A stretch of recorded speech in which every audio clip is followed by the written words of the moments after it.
دیس Pardes with Jamshed Baig کے اس programme میں ہم آپ کو اسکاٹ لینڈ کے مشرقی ساحل پر واقع خوبصورت اور تاریخی شہر سینٹ اینڈریوز کی سیر کے ساتھ ساتھ اس شہر کے بارے میں انتہائی دلچسپ معلومات سے بھی آگاہ کریں گے۔ اس شہر کا نام حضرت عیسیٰ علیہ السلام کے سب سے قریبی اور پہلے صحابی سینٹ اینڈریوز کے نام پر رکھا گیا۔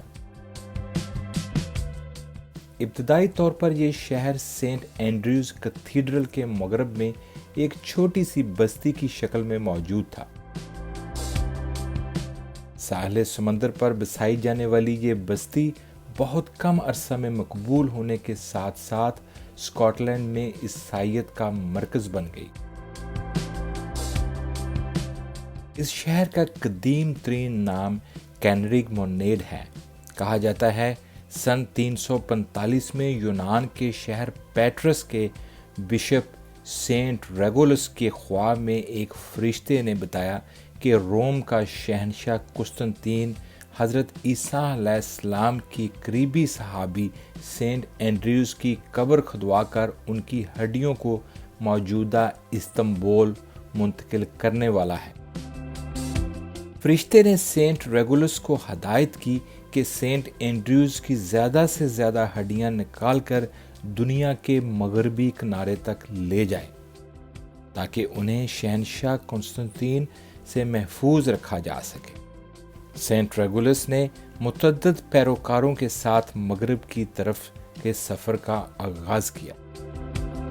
بحیرہ روم سے باہر نکل کر دائیں مڑنے کے بعد سینٹ ریگولس اور ان کے پیروکاروں نے مغرب کی جانب سفر جاری رکھا، لیکن موجودہ سینٹ اینڈریوز کے ساحل کے قریب ان کا بحری جہاز حادثے کا شکار ہوا اور مکمل طور پر تباہ ہو گیا۔ چنانچہ سینٹ ریگولس اور ان کے پیروکار سینٹ اینڈریوز کے ساحل تک پہنچنے میں کامیاب ہو گئے۔ سن 347 میں اسکاٹ لینڈ کا کوئی وجود نہیں تھا اور سینٹ اینڈریوز کا یہ علاقہ سلطنت پکٹش کا حصہ تھا۔ اس شہر کو کینرگ مونیڈ کے نام سے جانا جاتا تھا۔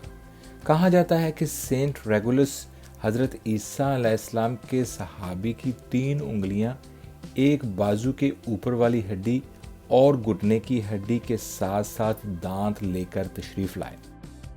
لیجنڈ کے مطابق اس وقت سلطنت پکٹش کے شہنشاہ اونیگس اول نے خود ان لوگوں کا استقبال کیا۔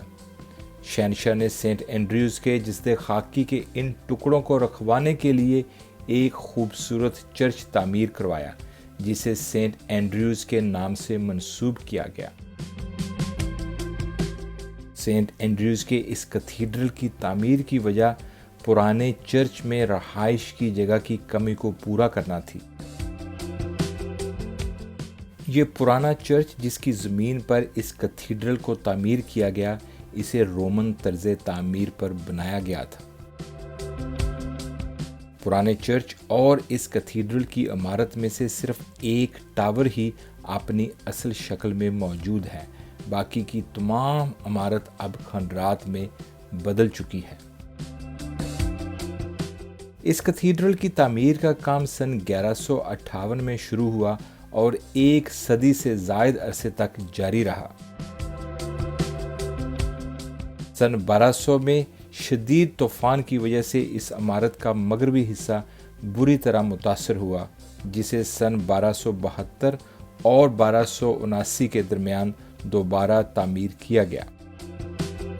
سن 1318 میں اس کیتھیڈرل کی تعمیر کا کام مکمل ہوا، جس میں سے ایک مرکزی ٹاور آج بھی نمایاں ہے۔ 5 جولائی 1318 کو اس کیتھیڈرل کو باقاعدہ طور پر عوام کے لیے پہلی بار کھولا گیا۔ اسکاٹ لینڈ کے پہلے بادشاہ رابرٹ اول نے ایک تقریب کے ذریعے اس عظیم کیتھیڈرل اور مذہبی مرکز کا آغاز کیا۔ سن 1378 میں آگ لگنے کی وجہ سے اس عمارت کو جزوی طور پر نقصان پہنچا۔